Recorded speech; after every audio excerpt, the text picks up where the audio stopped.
మన ప్రభు అయిన యేసుక్రీస్తు నామములో మీ అందరికీ శుభములు తెలియజేయచ్చు ఉన్నాను. ప్రియ దైవజనమా, షారోన్ మన్నాలో భాగముగా ఈ దినం మరొక వాక్య భాగమును ధ్యానించుకుందాము. ఆదికాండము 32వ అధ్యాయము 24వ వచనము. యాకోబు ఒక్కడు మిగిలిపోయెను.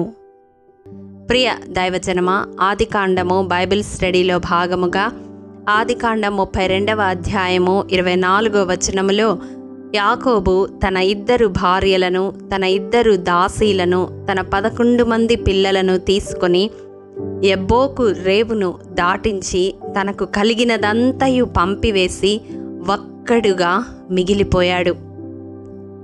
ఆ ఒంటరితనము, దేవునితో అతడు గడిపిన సమయము, దేవునితో అతడు పోరాడిన అనుభవము అతనిని ఇశ్రాయేలుగా రూపాంతరపరిచింది.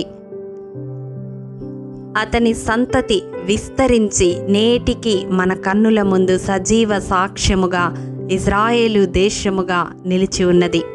ప్రియ దైవజనమా, జీవితంలో మనము విస్తరించాలంటే, మనము ఫలించాలంటే, మన సరిహద్దులు విశాలపరచబడాలి అంటే మొదట మనము దేవుని ఎదుట ఒంటరి వారము కావాలి. అన్ని బంధాల కంటే దేవునికి ప్రాధాన్యత ఇచ్చేవారముగా మారాలి. చూడండి, పరిశుద్ధ గ్రంథంలో యెషయా గ్రంథము 51వ అధ్యాయము 2వ వచనములో అబ్రహాము ఒంటరి అయి ఉండగా దేవుడు పిలిచినట్లు వ్రాయబడి ఉంది. ప్రియ దైవజనమా, దేవుని స్వరము వినాలని ఆశిస్తే, దేవుని పిలుపు మనకు ఉండాలి అని కాంక్షిస్తే దేవునితో ఒంటరిగా గడిపే అనుభవంలోనికి రావాలి. బాలుడైన సమూయేలు తన ఇంటిని విడిచి ఒంటరిగా ఆ మందిరములో ఉన్నప్పుడు దేవుని స్వరాన్ని విన్నాడు. మోషే తన స్వజనమును విడిచి మిద్యాను దేశములో ఒంటరిగా ఉన్నప్పుడు దేవుని పిలుపును విన్నాడు. ప్రియ సహోదరుడా, సహోదరి, నీవు కూడా దేవుని స్వరమును వినాలని, దేవుని పిలుపును అందుకోవాలని ఆశపడుతూ ఉన్నట్లయితే దేవునితో ఒంటరిగా గడిపే అనుభవము నీవు కలిగి ఉండాలి. ఆయన పిలుచుకుంటే జనములను నీకు స్వాస్థ్యముగా, భూమిని దిగంతముల వరకు సొత్తుగా ఇవ్వగలడు. నమ్ముతున్నావా? ఇంకా మనం చూసినట్లయితే దానియేలు గ్రంథం 10వ అధ్యాయం 8వ వచనములో దానియేలు హిద్దెకలు నదీ తీరాన ఒంటరిగా ఉన్నప్పుడు దేవుడు గొప్ప దర్శనాన్ని చూపించాడు. అవును, నీవు దేవుని ద్వారా దర్శనములు చూడాలి అంటే దేవునితో ఒంటరిగా గడిపే అనుభవంలోనికి రావాలి. ఇంకా మనం చూసినట్లయితే మార్కు సువార్త 4వ అధ్యాయము 34వ వచనములో యేసయ్య ఒంటరిగా ఉన్నప్పుడు శిష్యులకు తన బోధలన్నిటినీ విశదీకరించినట్లుగా చూస్తాము. ప్రియ సహోదరుడా, సహోదరి, నీవు పరిచర్య చేస్తూ ఉన్నావా? నీ సేవ విస్తరించబడాలి అన్నా, దేవుని దర్శనము ఏమిటో నీవు తెలుసుకోవాలి అన్నా, వాక్య ప్రత్యక్షత నీకు కావాలి అన్నా, దేవునితో ఒంటరిగా గడిపే అనుభవంలోనికి నీవు రావాలి.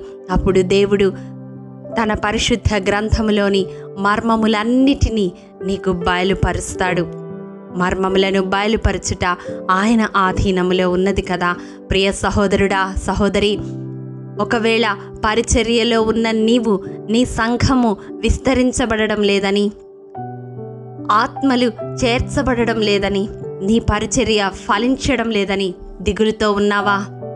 ఈ వాక్యము వింటున్న ప్రియ సహోదరుడా, సహోదరి, నీ వ్యక్తిగత జీవితంలో, నీ కుటుంబ జీవితంలో, నీ ఉద్యోగ జీవితంలో ఫలింపును చూడడం లేదని, విస్తరణను చూడలేకపోతున్నావని దిగులుతో నీ ఉన్నావా? అయితే ఈ దినం ఈ వాక్యము ద్వారా దేవుడు నీ హృదయాన్ని సంధిస్తూ ఉన్నాడు.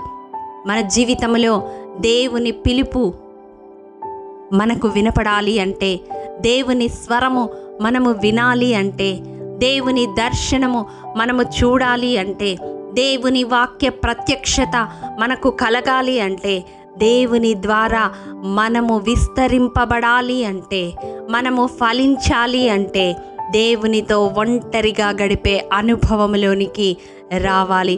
అప్పుడు వారిలో ఒంటరి అయిన వాడు 1000 మంది అగునను వాగ్దానమును మనము స్వతంత్రించుకోగలము. అబ్రహాము స్వతంత్రించుకున్నాడు, యాకోబు స్వతంత్రించుకున్నాడు, శిష్యులు స్వతంత్రించుకున్నారు. వారు 12 మందే.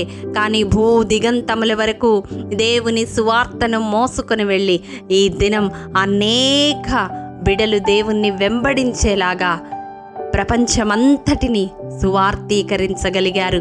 ప్రియ సహోదరుడా, సహోదరి, నీకు ఆశ ఉన్నదా? దేవుడు నిన్ను పిలుస్తూ ఉన్నాడు.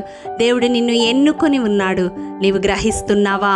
నీకు ఒక దర్శనము నీవు కలిగి ఉండాలని, నీకు వాక్య ప్రత్యక్షత అనుగ్రహించాలని, నీ ద్వారా తన రాజ్యము విస్తరింపబడాలని దేవుడు ఆశపడతా ఉన్నాడు. మరి ఈ దినమే ఒక తీర్మానము తీసుకొనగలవా? దేవునితో ఒంటరిగా గడిపే అనుభవంలోనికి నీవు రాగలవా?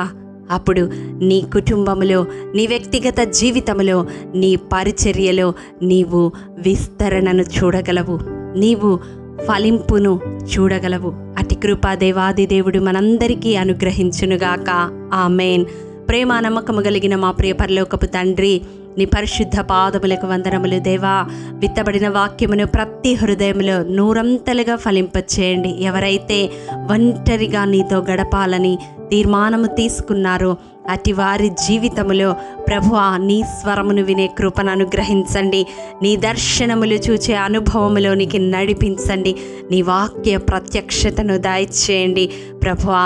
వారి జీవితంలో ఫలభరితమైన జీవితాన్ని చూడడానికి, విస్తరణను చూడడానికి, వారి సరిహద్దులు విశాలపరచబడడానికి మీ కృపను అనుగ్రహించమని యేసు అతి పరిశుద్ధ నామం పేరిట అడిగి పొందుకొనియున్నాము తండ్రి.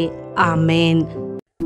ప్రియ దైవజనమా, అనుదినము షారోన్ మన్నా ద్వారా అడగబడుచున్న నెంబర్ ఇన్ బైబిల్ క్విజ్ ప్రశ్నలకు సమాధానములు ప్రతి నెల మొదటి వారము కామెంట్ బాక్స్లో పోస్ట్ చేయబడతాయి.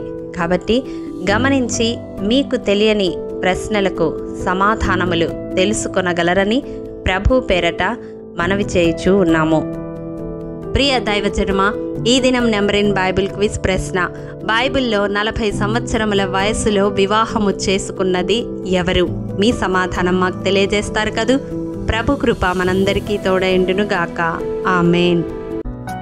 ప్రియ దైవజనమా, ఈ దినము జన్మదినము, వివాహ దినము జరుపుకుంటున్న వారికి షారోన్ గ్రూప్ తరపున హృదయపూర్వక శుభాకాంక్షలు తెలియజేయుచూ ఉన్నాము.